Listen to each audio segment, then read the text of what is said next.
नमस्कार, मी पंजाब डक. आज आहे 6 ऑक्टोबर 2025 आणि राज्यातल्या शेतकऱ्याला सांगू इच्छितो की मी म्हटलं होतं ना 7 तारखेपर्यंत पाऊस राहणार आहे 6 तर काय झालं, बरेच मेसेज असे येईल की एक चक्रीवादळ येणार आहे आणि ते महाराष्ट्रात खूप पाऊस पडणार आहे. मग माझे महाराष्ट्रातल्या शेतकऱ्याला एक सांगायचं आहे की कोणतं शक्ती चक्रीवादळ आपल्याकडे येणार नाही, काही घाबरायची चिंता नाही, काही नाही.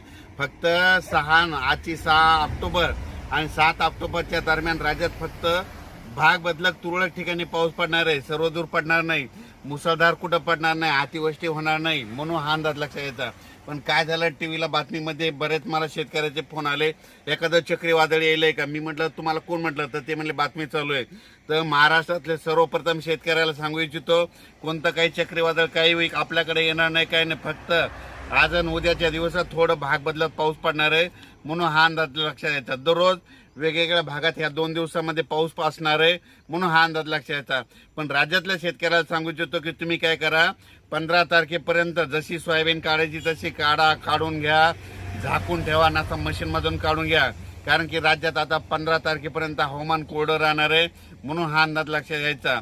राज्यात सध्या तरी असं मोठ्या पावसाचं सध्या तरी वातावरण नाही.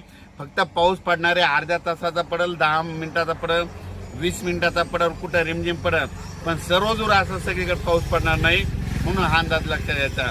म्हणजे सांगायचं झालं तर पूर्व विदर्भ, पश्चिम विदर्भ, दक्षिण महाराष्ट्र, उत्तर महाराष्ट्र, कोकणपट्टी, खानदेश, मराठवाडा, म्हणजे ह्या सगळ्या ह्या सगळ्या विभागामध्ये 42,000 गाव येतं.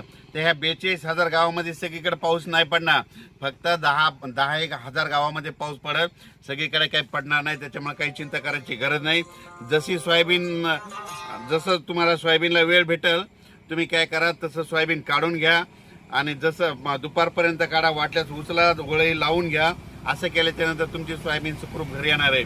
पण राज्यात मात्र खूप असा काही मोठा पाऊस पडणार नाही, म्हणून हा अंदाज सर्व शेतकऱ्यांनी लक्षात घ्यायचा. अचानक वातावरणात बदल झाला, लगेच एक मेसेज दिला जाईल. धन्यवाद.